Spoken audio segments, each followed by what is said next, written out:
Assalamualaikum semua, selamat pagi bersama saya Syazah Nutritionist, pakar pemakanan anda. Seperti biasa, hari Jumaat yang indah ni, kita akan sediakan dua jenis menu mudah. Memandangkan kita pun dah masuk minggu ketiga bulan Ramadan ni, mungkin mak-mak pun dah pening dah ni, nak masak apa sahur ni, nak masak apa berbuka ni. Lagi-lagi waktu sahur dah ketandusan idea satu. Lepas tu dah lambat kan, bangun pun lagi 5 minit je dah nak habis waktu. Lagilah kita perlukan menu-menu yang mudah tapi yang penting seimbang. Ingat tak apa dia ciri-ciri menu tu seimbang? Kena ada 3 jenis makronutrisi, iaitu kena ada protein, kena ada karbohidrat, kena ada lemak dan juga serat. Serat ni sangat penting untuk keperluan vitamin dan mineral kita. Okey. Jadi apa kita nak sediakan hari ni? Okey, yang pertama sekali kita akan sediakan kuih tiaw sup. Mungkin rasa macam alah, kuih tiaw sup je kan, apa yang special sangat. Tapi hari ni saya nak kongsikan macam mana dan ciri-ciri kuih tiaw sup yang cukup lengkap nutrisi dia. Apa pemilihan sayur kita kan? Apa pemilihan protein kita? Itu kita akan kongsikan sekejap lagi. So, menu kedua, kita akan sediakan salah satu menu yang cukup mudah untuk kita jadikan sama ada waktu sahur ataupun boleh jadikan pencuci mulut. Yelah, kita tahu kan bila waktu puasa ni mulalah teringin macam-macam pencuci mulut kan. Tapi selalunya pencuci mulut yang kita biasa dengar dan dijual di luar sana selalunya tinggi dengan kandungan gula. Tinggi dengan nilai kalori dan kurang nutrisi. Sebab itulah hari ni saya nak kongsikan yang kita boleh lagi enjoy kita punya dessert ni kan. Tapi dalam masa yang sama penuh dengan nutrisi. Okey, mungkin ada yang juga tertanya-tanya, chia seed ni apa kan? Jangan pula terkeliru dengan biji selasih walaupun rupa dia agak sama tapi berbeza lagi-lagi dari segi nutrisi dia. Dan juga walaupun kita kata nutrisi dia baik, iaitu sangat tinggi dengan kandungan omega 3, sangat tinggi dengan keperluan serat kan, dengan lemak yang baik, protein dan sebagainya, tapi kita masih perlu jaga-jaga dari segi pengambilan dan kuantiti chia seed ni. Sebab biasa saya tengoklah kan, contohnya kan minum air masak, lepas tu dia letak chia seed. Sebab dia tahu chia seed ni banyak kebaikan, tapi dia tak sedar chia seed juga menyumbang kalori harian kita. Satu sudu chia seed, dia punya kalori lebih kurang macam satu sendok nasi. Ya, satu sudu chia seed sama dengan satu sendok nasi. Itu yang kadang-kadang kita perasan, rasa macam dah eat clean dah ni kan, dah jaga makan. Tapi tak perasan kalori dah berlebihan. Okey, tak nak cakap banyak, kita nak tunjukkan macam mana kita nak sediakan menu mudah kita pada hari ini. Okey.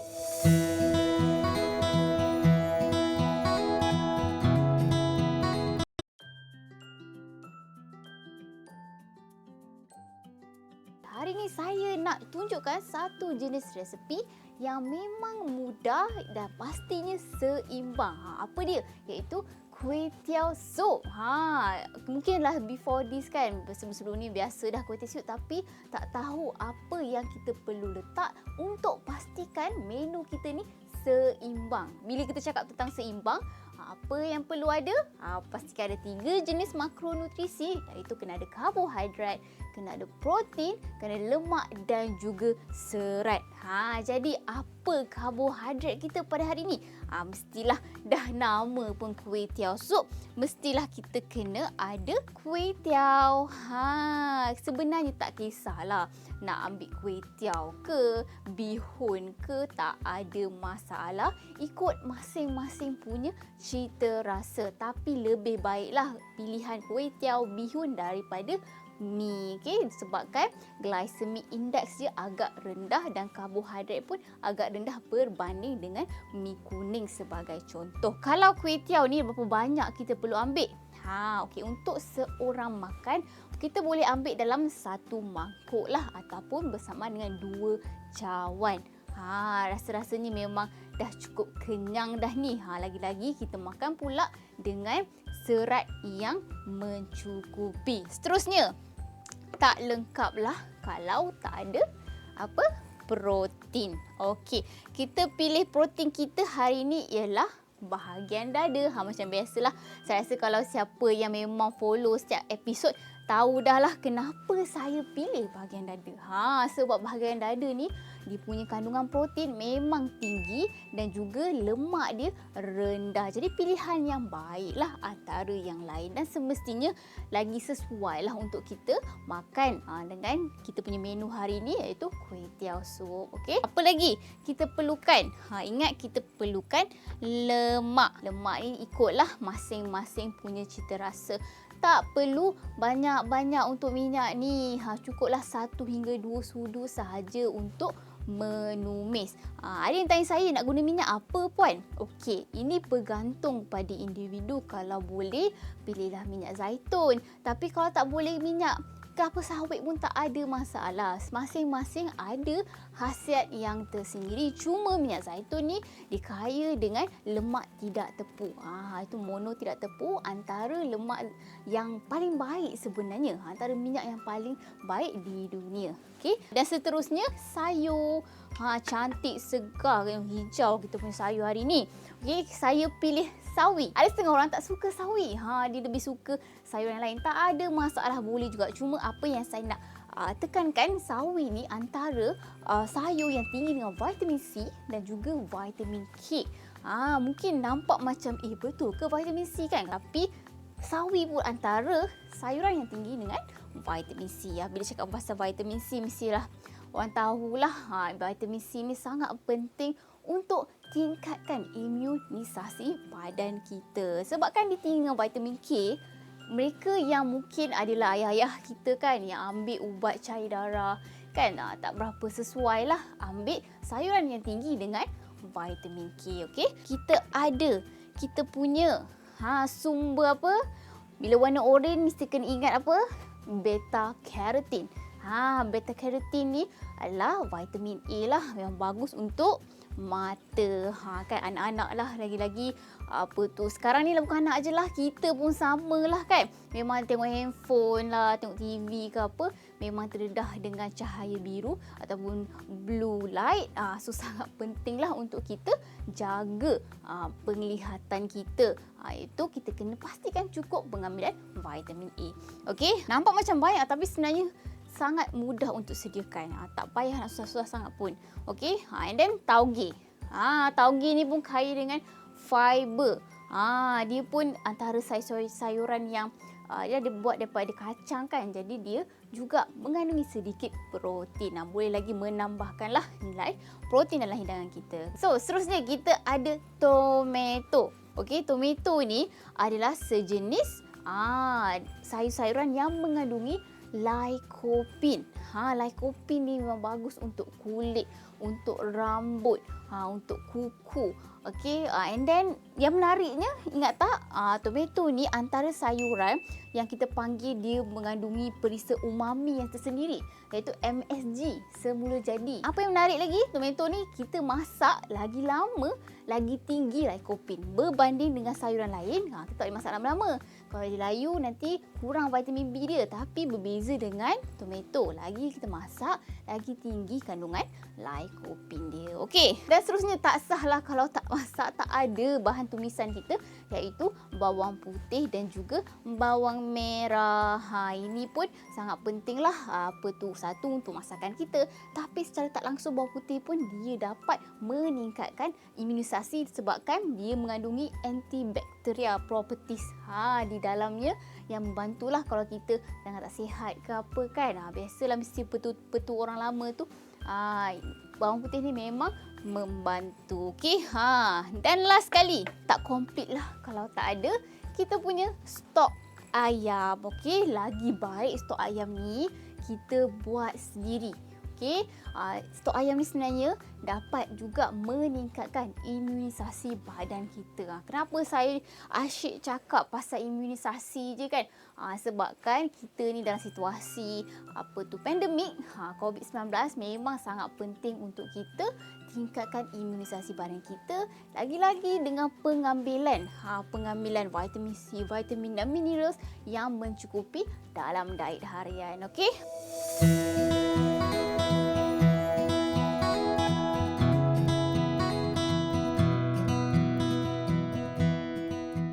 Okay, jadi mula-mula kita ambil dulu bahan tumisan kita. Kita ambillah bawang, potonglah ikut suka secara masing-masing. Okey, tak ada masalah. Yang penting kita ada bahan untuk tumisan lah.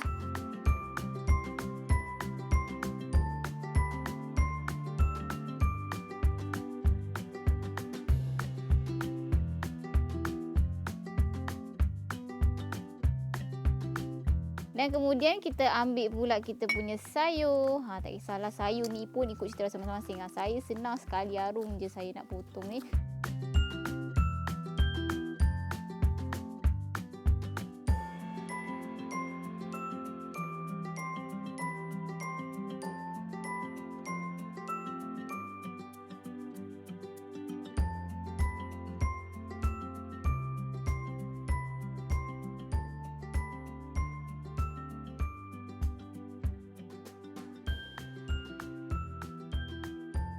Okey, dan seterusnya kita ada tomato. Okey, tomato ni ingat tak dia sumber apa? Dia mengandungi lycopene and dia juga boleh bagi perasa semula jadi.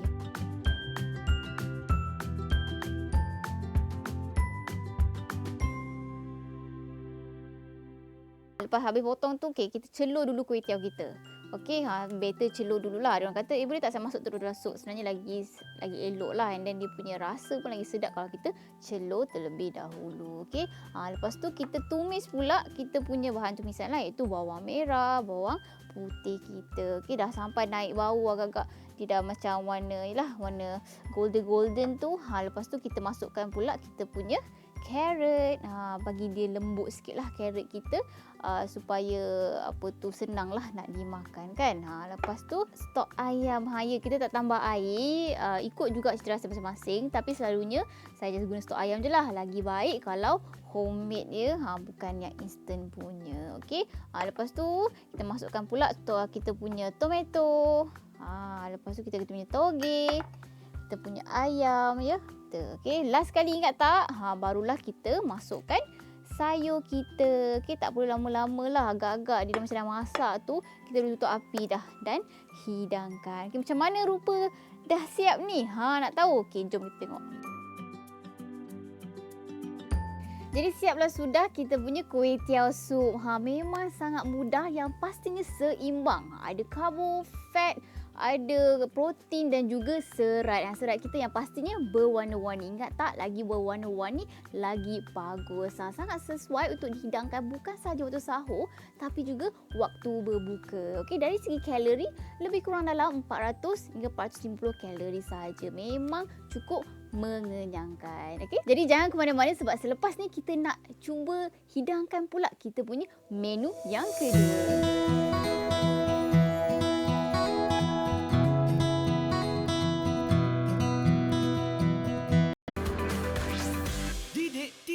KPM. Tadi kita dah tunjukkan cara kita nak buat kuih tiaw sup. Sekarang ni saya nak tunjukkan menu kedua kita, iaitu chia seed pudding. Pernah dengar tak? Okey, ini antara salah satu orang kata menu yang boleh kita simpan dalam tais kita. Bila kita macam rasa dah lambat bangun sahur ke tak sempat, ini boleh jadi penyelamat. Dan juga sangat sesuai kita hidangkan sebagai pencuci mulut yang sihat. Selalunya bila kita dengar je pencuci mulut mesti teringat tak bagus lah, tinggi gula lah sebagainya. Tapi ini antara salah satu kita panggil pilihan yang lebih sihat dan juga seimbang. Kenapa? Saya tunjukkan. Okey, ini antara bahan-bahan yang kita perlukan lah. Yang dah nama pun chia seed pudding. Semestinya kita perlukan chia seed. Okey, siapa yang pertama kali baru dengar ni, baru nampak chia seed? Orang selalunya terkelirulah dengan biji selasih. Okey, sebenarnya adalah benda yang berbeza lah ya. Makanan yang berbeza. Chia seed ni kita boleh katakan antara makanan yang orang panggil sebagai superfood. Sebabkan dia mengandungi pelbagai nutrisi walaupun dia sekecil je kita tengok. Nampak macam apa je kan, tapi sangat kaya dengan nutrisi. Apa dia? Dia sangat kaya dengan, pertama sekali, dia punya serat. Yes, serat dia sangat tinggi. Lagi-lagi serat yang larut. Sangat penting tau pengambilan serat, lagi-lagi waktu kita sedang berpuasa lah. Untuk sahur ke, untuk berbuka ke. Sebab kebanyakannya bila kita puasa, kita selalu kekurangan pengambilan serat. Okey, serat ni sangat penting bagi kita tahan lapar tu lebih lama. Kita sekenyang tu lagi lama. Lagi-lagi anak kita kan, nak berpuasa kan awal-awal ni kan. Ada ke yang dah tinggal puasa ni? Okey, tak apa, bagi mereka peluang. Cuma kita kenalah sebagai ibu bapa sediakan makanan yang seimbang kan. Okey. So, selain daripada bila kita cakap tentang serat, secara tak langsung dia pun boleh kawal kenaikan gula dalam darah. Ialah sebabkan dia punya, kita boleh panggil sebagai insulin spike.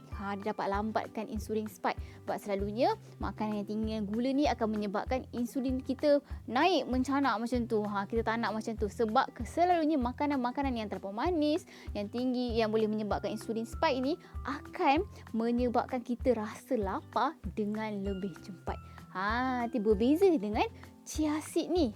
Lagi satu, dia pun kaya dengan ALA, iaitu sejenis omega 3, lemak baik. Okey, yang sangat bagus untuk kesihatan kita, kesihatan jantung kita kan, kesihatan mengawal paras gula dalam darah. Lagi kesihatan kita punya minda untuk anak-anak kita. Memang baik kita amalkan chia seed ni. Tetapi, ini saya cakap, sebab saya tengok ada juga orang yang memang suka gunakan chia seed ni, tapi kadang-kadang dia tak ukur pun. Dia memang letaklah sebab bila kita kata banyak manfaat kan, bagus ni, tapi kita lupa dari segi kalori, dia masih mengandungi kalori. Okey, satu sudu chia seed lebih kurang kalori dia dalam satu sendok nasi. Nampak macam kecil je kan? Tapi kalori dia tinggi. Sebab macam saya kata tadi, lemak dia tinggi. Sebab tu kalori dia tinggi. Jadi, kalau nak ambil tu 1 hingga 2 sudu dah pun mencukupi. Tak perlu banyak-banyak. Walaupun dia antara makanan yang tinggi dengan nutrisi. Kalau berlebihan, masih lagi akan menyebabkan kenaikan berat badan. Okey, ini chia seed. Yang kedua, kita akan gunakan susu. Sebab biasanya lah waktu berpuasa ni agak susah untuk lagi-lagi anak kita memenuhi keperluan kalsium harian kita. Sebab itu kita boleh masukkan kita punya lah menu harian ataupun pencuci mulut susu lemak, kita kata full cream lah. Susu full cream ni lebih baik lah pilihan antara susu-susu lain untuk anak-anak. Tapi kalau untuk mak-mak kan, yang kata nak turun berat badan, mak ayah dia ke siapalah yang nak turunkan berat badan, boleh pilih susu macam rendah lemak ataupun susu skim.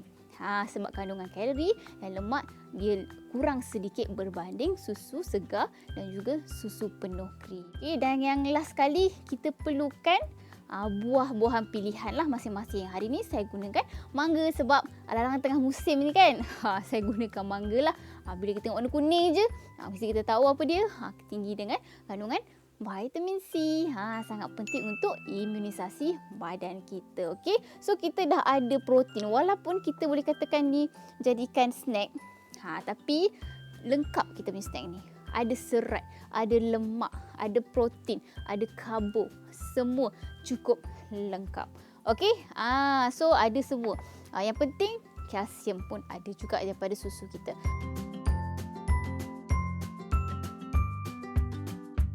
Okey, jadi mula-mula kita kena rendam dulu kita punya chia seed ni dengan susu. Ya, dengan susu. Okey, sebab tu tak perlu banyak sangat. Dalam setengah cawan atau setengah gelas dah cukup dah. Lepas tu dia akan kembang. Chia seed kita akan dikembang macam puding. Dia akan jadi macam ni. Nampak tak?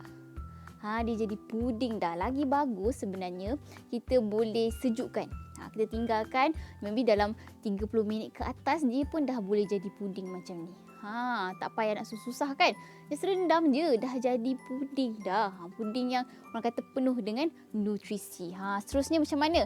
Kita akan blend pula kita punya buah ni. Sebenarnya itu bergantung pada individu. Ada orang just suka tabur je kan buah yang dipotong. Tapi sebenarnya kalau kita nak rasa lagi mangga tu and manis mangga ni, kita boleh blend. Okey, jom kita blend. Okey, jadi kita blend dulu kita punya mangga.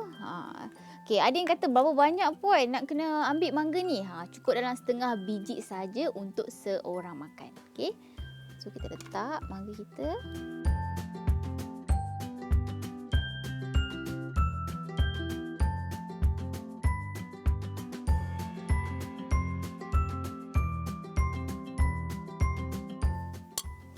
Jadi kita keluarkan mangga kita tadi.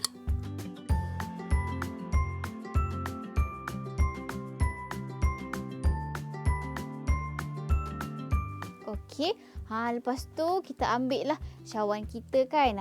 Cantik ke. Ikutlah masing-masing punya cita rasa. Tapi kadang-kadang bila kita hias cantik-cantik ni, lagi anak kita jadi semangat kan, jadi excited nak makan. Okey. Lepas tu kita just ambil kita punya chia seed pudding tadi dan masukkan dalam cawan ni.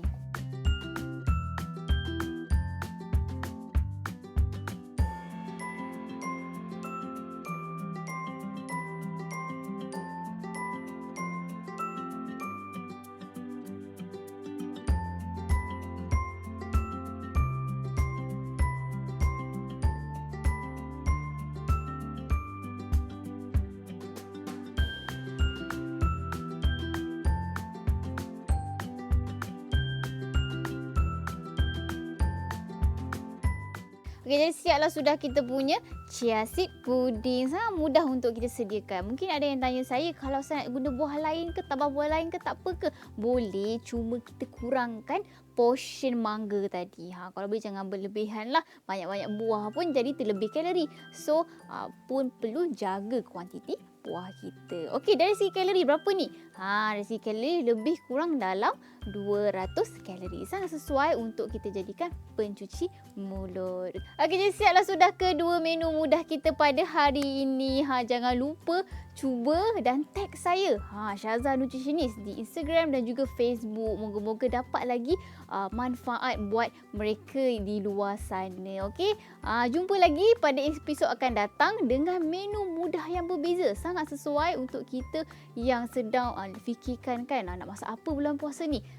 Okey, jadi jumpa lagi pada minggu hadapan pada waktu dan hari yang sama. Bye. Assalamualaikum. Selamat berpuasa.